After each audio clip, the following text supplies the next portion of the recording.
Hello everyone, কেমন আছেন সবাই? আশা করি সবাই ভালো আছেন। তো ও এখানে আমি কি করছি? আরে ভাই বললেন না, এই শীতের মধ্যে আগুন পোহানোর পাশাপাশি মাছ ভাজা খাচ্ছিলাম। তো আশা করি আপনাদের দিনকাল সবার ভালো যাচ্ছে। আর by the way, happy new year everyone. তো আশা করি সকলের এই নতুন বছরের দিনকাল ভালোই চলবে। তো আজকের ভিডিওটির মেন টপিক হচ্ছে ডাইমেনশন। তো ডাইমেনশন রিলেটেড যত প্রকার কনসেপ্ট আমার জানা আছে, তো সেগুলোই আমি চেষ্টা করব আপনাদের সামনে তুলে ধরার জন্য।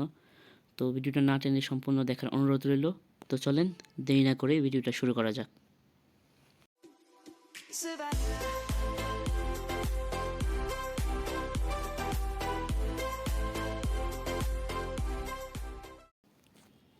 তো অনেক মাছ খাওয়া এবং আগুন পোহানো হলো। তো এখন আমরা ডাইমেনশনের ব্যাপারে কিছু কথা বলি। তো ডাইমেনশন হচ্ছে কোনো ভৌত রাশিকে মৌলিক রাশির মাধ্যমে প্রকাশ করাকে বোঝায়। অর্থাৎ ভৌত বলতে এখানে ফিজিক্যাল বোঝানো হচ্ছে। কোনো ফিজিক্যাল রাশিকে আমরা যদি মৌলিক রাশি অর্থাৎ দৈর্ঘ্য, প্রস্থ, উচ্চতা, ভর, সময় ইত্যাদির মাধ্যমে প্রকাশ করতে পারি, তো সেটাকে আমরা ডাইমেনশন বলে থাকি। তো এখানে আমি কয়েকটা মডেল বানিয়েছি ডাইমেনশনের। তো এটা হচ্ছে ফার্স্ট ডাইমেনশন, ওটা হচ্ছে সেকেন্ড ডাইমেনশন, থার্ড ডাইমেনশন, আর ওটা হচ্ছে ফোর্থ ডাইমেনশন। জাস্ট ইমাজিনারি হিসেবে বানিয়েছি। ফোর্থ ডাইমেনশন যেরকমই দেখতে তা না, ওটা আমি দেখাবো সামনে। তো ফার্স্ট ডাইমেনশনের ক্ষেত্রে আমরা জাস্ট আগে এবং পিছনে যেতে পারবো।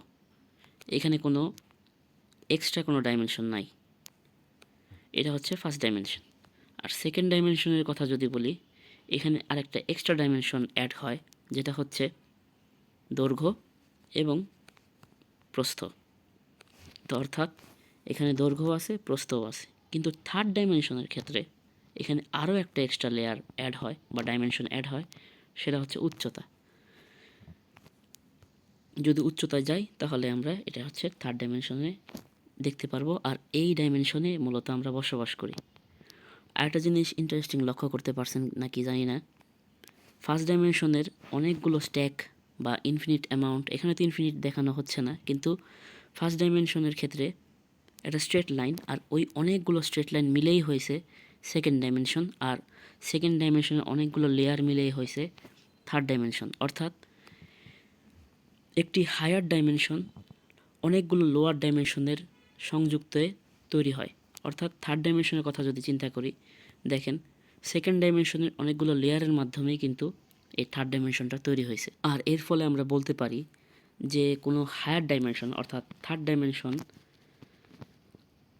এর মধ্যে রয়েছে সেকেন্ড ডাইমেনশন এবং ফার্স্ট ডাইমেনশন, এবং সেকেন্ড ডাইমেনশনের মধ্যে রয়েছে শুধুমাত্র ফার্স্ট ডাইমেনশন।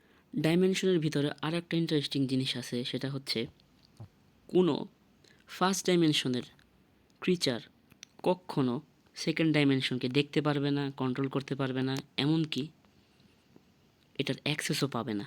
কিন্তু সেকেন্ড ডাইমেনশন কি করবে? ফার্স্ট ডাইমেনশনের অ্যাক্সেস তো পাচ্ছে, দেখেন আমি আগেও যাইতে পারতাছি, পিছেও যাইতে পারতাছি এবং ডানে বামেও যাচ্ছে।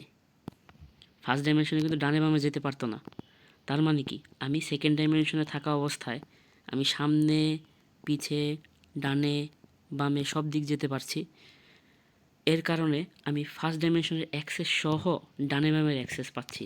আর এর কারণে এটা হচ্ছে সেকেন্ড ডাইমেনশন। আর থার্ড ডাইমেনশনের ক্ষেত্রে আমরা যদি লক্ষ্য করি, এখানে কিন্তু সামনেও যেতে পারছি, পিছনেও যেতে পারছি, ডানেও যেতে পারছি, বামেও যেতে পারছি, এবং এরই পাশাপাশি একটা এক্সট্রা ডাইমেনশন, সেটা হচ্ছে উপরে এবং নিচে।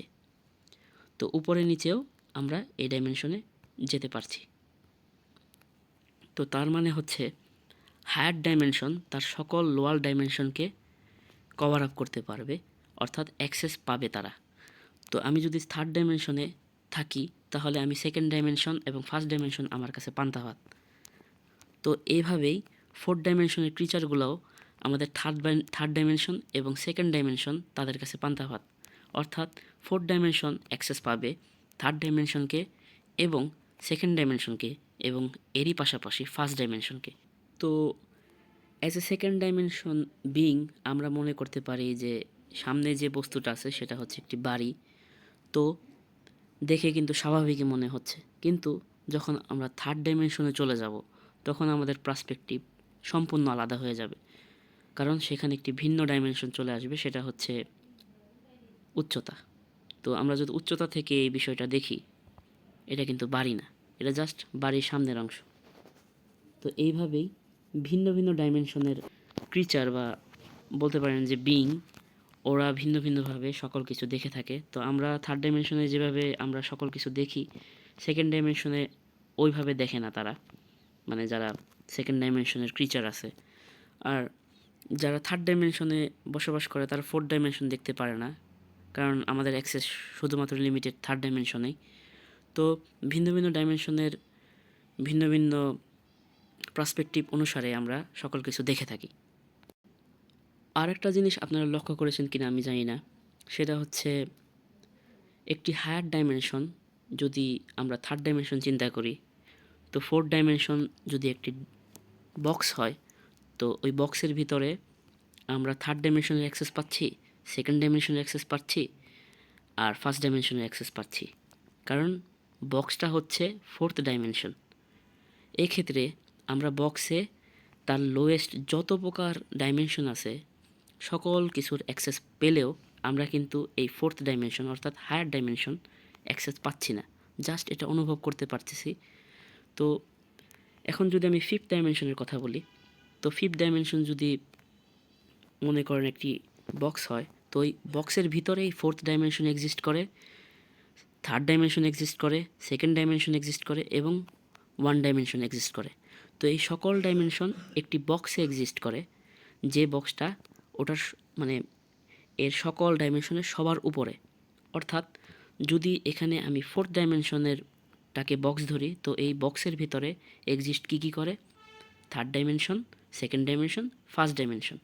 কিন্তু আমরা ফোর্থ ডাইমেনশনের ডিব্বার ভিতরে আসি দেখাই এই ডিব্বার কোনো অ্যাক্সেস পাইতেছি না, এই ডিব্বার ভিতরে আমরা বন্দি।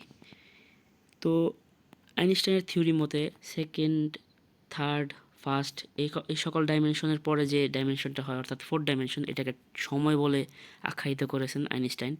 তো কেন সময় বলছে, তো দেখেন আমরা কিন্তু এখনও সময়কে কন্ট্রোল করতে পারি না, সময়ের আগে পিছে কোনোভাবে যাইতে পারি না। হয়তো ভবিষ্যতে এটা হয়তো সম্ভব, কিন্তু এখনও পর্যন্ত এটা বাস্তবায়ন হয় নাই। তো এই কারণেই হয়তো আমরা ফোর্থ ডাইমেনশনকে টাইম হিসেবে কল্পনা করতে পারি। তো আমরা ধরেই নিলাম যে fourth dimension is a time. আর এটা বাদ দেন ভাই, এটা টেসারেকের মতো কচু দেওয়া হয় নাই। আমি চেষ্টা করছিলাম ফোর্থ ডাইমেনশনকে ভিজুয়ালাইজ করার জন্য, তারপরেও যতটুকু বানাইছি হয়তো দেখতে এরকম হবে, কিন্তু আমি ডিসপ্লেতে একটা ডায়াগ্রাম দিয়ে দিব টেসারেকের, তো ওখান থেকে দেখে নেন। তো এইটা হচ্ছে সেই টেসারেক, দেখতে অনেকটা এরকমই। তো বিষয়টা যদি আরও সহজভাবে বোঝাই আমি, তো যে কোনো একটা হায়ার ডাইমেনশন আমরা কল্পনা করি, যেমন মনে করেন ফোর্থ ডাইমেনশন একটা হায়ার ডাইমেনশন, তো ওই ডাইমেনশনটাকে যদি আমি একটা বক্স কল্পনা করি, ওই বক্সের ভিতরে বন্দি আছি আমরা থার্ড ডাইমেনশনের ক্রিচার এবং সেকেন্ড ডাইমেনশনের ক্রিচার এবং আমাদের ফার্স্ট ডাইমেনশনের ক্রিচার। তো এখানে আমরা অ্যাক্সেসিবিলিটি কতটুকু পাচ্ছি, এখানে থার্ড ডাইমেনশন কন্ট্রোল ফুল পাচ্ছি, সেকেন্ড ডাইমেনশন কন্ট্রোল ফুল পাচ্ছি, ওয়ান ডাইমেনশনের কন্ট্রোলও ফুল পাচ্ছি। আর এই সকল কিছুর প্যাকেজ বন্দি আছে কোন বক্সে, এই ফোর্থ ডাইমেনশনের বক্সে। আর এই ফোর্থ ডাইমেনশনের অ্যাক্সেস আমরা মোটেও পাচ্ছি না। আর যেহেতু এটা টাইম হিসেবে কল্পনা করা হচ্ছে ফোর্থ ডাইমেনশনকে, তো আমরা টাইমকে এখনও ম্যানিপুলেট করতে পারি নাই, টাইম ট্রাভেল তো হয়ই নাই। তো এই বিষয়ে ভবিষ্যতে আরও হয়তো নতুন কোনো ডিটেলস আসতে পারে বা নতুন কোনো রিসার্চ আসতে পারে। তো এই মুহূর্তে যেহেতু আইনস্টাইন বাবা বলছে আমাদের যে fourth dimension is a time, তো আমরা ধরে নিতেছি এটা একটা টাইম। তো আমরা টাইমের ভিতরে বন্দি আছি, আর টাইমের ভিতরে থাকা অবস্থায় আমরা থার্ড ডাইমেনশন, সেকেন্ড ডাইমেনশন এবং ফার্স্ট ডাইমেনশনের কন্ট্রোল পাচ্ছি। বুঝছস ভাই? ভাই বুঝছস? বুঝে নাই। যাই হোক, আশা করি আপনারা বুঝছেন। তো ভিডিওটা ভালো লাগলে অবশ্যই লাইক, শেয়ার এবং কমেন্ট করতে ভুলবেন না। কোনো প্রকার ডাউট হলে অবশ্যই কমেন্ট করবেন। তো দেখা হচ্ছে নতুন কোনো ভিডিওতে নতুন কোনো টপিক নিয়ে। ততক্ষণ পর্যন্ত সবাই ভালো থাকবেন, সুস্থ থাকবেন। আল্লাহ হাফেজ। যাই ভাই, শীত করতেছে অনেক।